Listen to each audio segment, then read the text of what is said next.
দৰং জিলাৰ medical college, nursing college, GNM nursing school এই গোটেইবিলাকৰ সৈতে ইয়াত এটা বৃহৎ প্ৰকল্প এটাৰ আধাৰশিলা 8 ছেপ্টেম্বৰ তাৰিখে ভাৰতৰ প্ৰধানমন্ত্ৰী নৰেন্দ্ৰ মোদী ডাঙৰীয়াই কৰাৰ সম্পূৰ্ণ সম্ভাৱনা আছে। মোদী ডাঙৰীয়া সিদিনাখন ৰাতিপুৱা নুমলীগড়, দুপৰীয়া মঙলদৈ আৰু গধূলি ভূপেন হাজৰিকাৰ 100তম জন্ম শতবাৰ্ষিকীৰ অনুষ্ঠানত যোগদান কৰিব।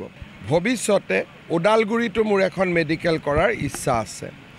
এই আধাৰশিলা স্থাপনৰ অনুষ্ঠানটো খুব সুন্দৰভাৱে যাতে হ'ব পাৰে, আমি আজি মঙলদৈত যিটো স্থানত মেডিকেল হ'ব তাকো চাব খুজিছিলোঁ আৰু কুৰুৱাটো অতিৰিক্ত স্থান এটা চাব খুজিছিলোঁ। কিন্তু যিহেতু লোক নিৰ্মাণ বিভাগে আমাক আশ্বাস দিছে যে যি স্থানত মেডিকেল হ'ব তাতেই আধাৰশিলা কৰিব পৰা যাব, গতিকে আৰু আমি বেলেগ স্থান আজি চাব যাব খোজা নাই। কিন্তু একেটা অনুষ্ঠানৰ পৰা প্ৰধানমন্ত্ৰী ডাঙৰীয়াই নাৰেংগী কুৰুৱাৰ দলঙৰো আধাৰশিলা কৰিব আৰু গুৱাহাটীৰ ৰিং ৰোডৰো আধাৰশিলা কৰিব। তাৰমানে সিদিনাখন প্ৰায় 8,000 কোটি টকাৰ প্ৰকল্প এই স্থানৰ পৰা আৰম্ভ হ'ব। দৰং জিলাৰ ৰাইজৰ মই সহযোগিতা কামনা কৰিম। আমাৰ বাইপাছটো ধুনীয়াকৈ হৈ গৈছে। দিলীপ শইকীয়া ডাঙৰীয়াৰ সৈতে আমি লাগি আছোঁ যাতে ৰেল লাইনো হ'ব পাৰে, হাইৱেও হ'ব পাৰে।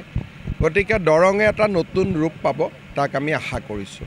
এটা কথা যে চোম গছখিনি বচোৱাৰ কাৰণে যদি আমি চেষ্টা কৰোঁ তেতিয়া মেডিকেলখন নহ'বই, কিন্তু আমি গছকেইডাল কেতিয়াও আমি নামাৰোঁ, আমি তাক ৰিপ্লাণ্টেশ্যন কৰিম। বসন্ত দাস ডাঙৰীয়াই অতিৰিক্ত মাটি দেখুৱাই দিছে। ডাঙৰ গছকেইডাল আমি যিমান পাৰোঁ ৰাখিম। কেম্পাছটো ভাল লাগিব মেডিকেলৰ।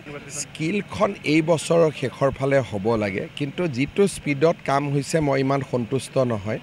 মই ৰিভিউ কৰি আছোঁ, প্ৰায় প্ৰতিদিনে আমাৰ মন্ত্ৰী ডাঙৰীয়াও প্ৰায় আহি আছে। মোৰ মতে নৱেম্বৰত হৈ যাব লাগিছিল, কিন্তু তেওঁলোকে সময় লৈছে। মই আৰু এদিন আহিম, তেতিয়া